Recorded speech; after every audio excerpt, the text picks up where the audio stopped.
Brilliance Audio presents The Steal by C.W. Gortner and M.J. Rose. Performed by Eva Kaminsky and Chris Andrew Shula. Jerome. I brace myself for the ensuing drama as I step off the elevator into a beige-upholstered hallway leading to embossed double doors. A very distraught jeweler awaits me inside that suite, probably in no mood for questions, which Miss Morton seems to confirm when she asks me to wait outside while she knocks quietly on the doors, then slips past them at an unheard cue. After several minutes of waiting, I detect the surge of raised voices and decide to ignore the formalities. Going through the doors into a sun-flooded suite larger than my London flat, all done up in blue and gold, I see two women by a marble fireplace. That's right, they apparently have fireplaces in five-star hotel suites, and feel Miss Morton's urgent clasp of my elbow. Hear her whisper at my ear, "Please, allow her a moment. She's with a very important client."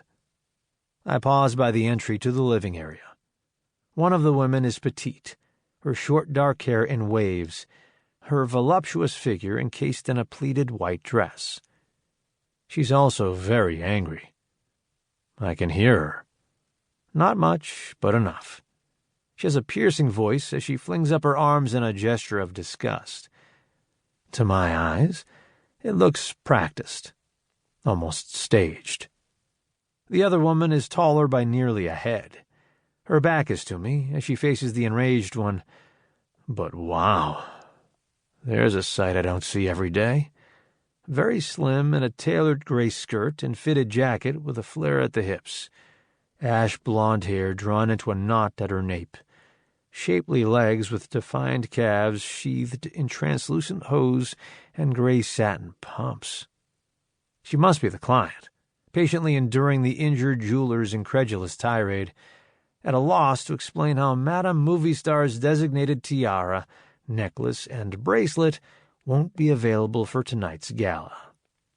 Then, as Miss Morton draws me farther aside, the woman in the white dress whirls toward us, declaring hotly, "Next time, I'll just bring my own jewels." I freeze. The woman's flashing violet-blue eyes rake over me as she storms past, flinging open the cream-colored double doors to depart in a tempest of perfume and hauteur. I recognize her famous face, despite its fury. I move into the living area. The woman turns to me from the fireplace. Now, let me be clear. I see a lot of beautiful things in my job. But I never let myself get drawn in. I can't. Yet I now feel almost paralyzed as the flesh and blood goddess before me regards me with icy skepticism. "I understand you're the investigator.